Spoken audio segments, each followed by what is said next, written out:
Baik, assalamualaikum warahmatullahi wabarakatuh. Perkenalkan, nama saya Doli dengan NIM 13142004. Pada kesempatan kali ini saya akan menjelaskan materi tentang konsep dasar kebijakan dan ruang lingkup manajemen sumber daya manusia atau Human Resource Management. Latar belakang manajemen sumber daya manusia ialah pengembangan sumber daya manusia yang berfungsi melakukan perencanaan sumber daya manusia, penerapan perekrutan, pelantikan, pengembangan karir karyawan ataupun pengawal serta inisiatif terhadap perkembangan organisasi sebuah organisasi atau perusahaan.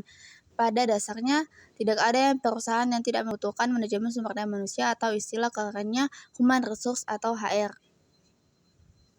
Bagian 1, konsep dasar manajemen sumber daya manusia atau MSDM. Manajemen sumber daya manusia merupakan salah satu bidang dan manajemen umum seperti manajemen keuangan, manajemen pemasaran, dan manajemen operasi.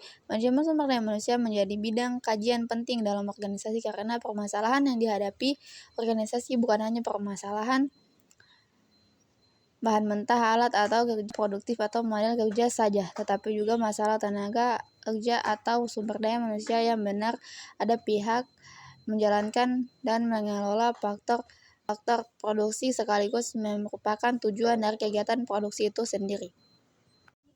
Bagian A, fungsi dan aktivitas manajemen sumber daya manusia.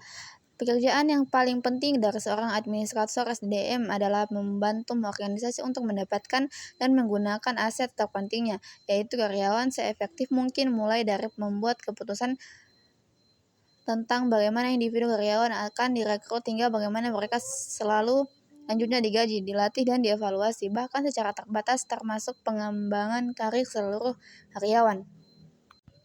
Bagian B, tujuan manajemen sumber daya manusia. Tujuan manajemen sumber daya manusia secara keseluruhan adalah untuk memastikan bahwa organisasi mampu tercapai keberhasilan melalui manusia, seperti yang telah diungkapkan oleh Orlitz dan Lake 1990. Sistem MSDM dapat menjadi sumber kapabilitas organisasi yang memungkinkan perusahaan belajar dan mengarahkan kesempatan untuk peluang baru. Bagian 2, kebijakan manajemen sumber daya manusia. Kebijakan manajemen sumber daya manusia atau MSDM merupakan seperangkat pedoman prosedur dan praktik yang dirancang untuk mengelola aspek-aspek karyawan dalam suatu organisasi.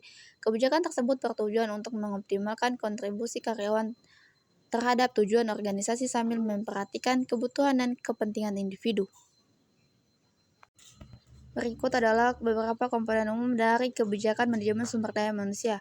Yang pertama, rekrutmen dan seleksi. Yang kedua, orientasi dan integrasi. Yang ketiga, pengembangan karyawan. Bagian 3, ruang lingkup manajemen sumber daya manusia.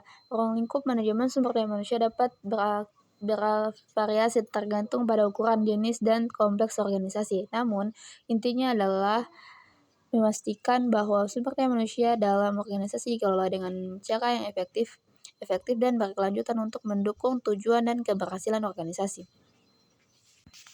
Kesimpulan, dalam era bisnis yang dinamis dan kompleks, manajemen sumber daya manusia atau SDM telah menjadi aspek yang sangat vital bagi keberhasilan organisasi. Melalui pemahaman konsep dasar kebijakan dan ruang lingkup manajemen sumber daya manusia, dapat disimpulkan bahwa pengelolaan sumber daya manusia adalah inti dan strategis organisasi yang efektif. Konsep dasar manajemen sumber daya manusia seperti rekrutmen, seleksi, orientasi, dan pengembangan karyawan merupakan fondasi yang kuat untuk memastikan bahwa organisasi memiliki karyawan yang berkualitas, terlatih, dan terintegrasi dengan baik dengan budaya perusahaan. Penerapan kebijakan manajemen sumber daya manusia yang sesuai merupakan hal yang sangat penting dalam menciptakan lingkungan kerja yang sehat, adil, dan produktif.